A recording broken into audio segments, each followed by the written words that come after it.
香港国安处车接公告，禁止台湾开发的电动逆统战，原因是因为伊鼓吹港独甲台独。香港当局就警告因的民众，无论是分享也是掠来耍，拢有可能会犯国安法。有一个前香港机关就表示，因当局这个行动是想要抬价架构，恐吓民众都爱点点。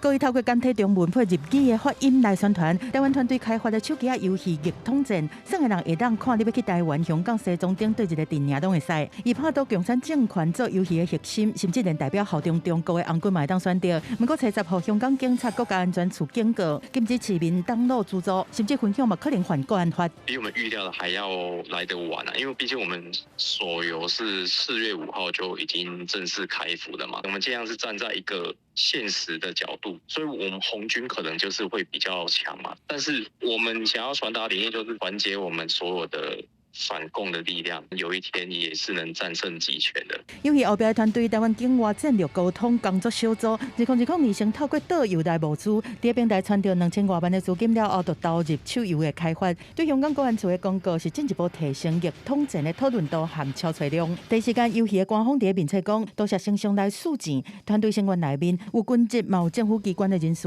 但是因为工程数偏少，游戏的团队嘛烦恼讲，收入来会因为安尼受到治安的攻击。毕竟我们遭受到蛮多DDoS的攻击嘛，有感受到蛮大的压力。比如说 Google Play 原本我们在4月5号是正常上架的，但是大概1个多月之后就帮你下架，然后到现在我们申诉还是申诉不了。但是台湾游戏和对方禁止已经不是第一摆，台湾公司恰值捌在 Steam 游戏平台发布的恐怖游戏行员，2019年因为一巴肚涉及中国国家主席习近平，若是中方的代理商红天业，甚至刷落来想要在其他的平台佫开始做嘛，拢红底者。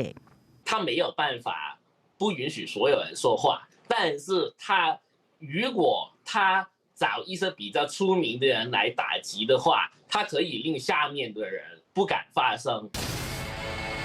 根据香港国安处的指控，攻击统战是以游戏来包装台独和港独，才分裂主张。但是游戏的团队嘛出手表示讲会替香港国安处提供一个游戏的角色，绝对无歹化，干那水化，干那嘛是要来达成逆统战的效果。记者综合报道。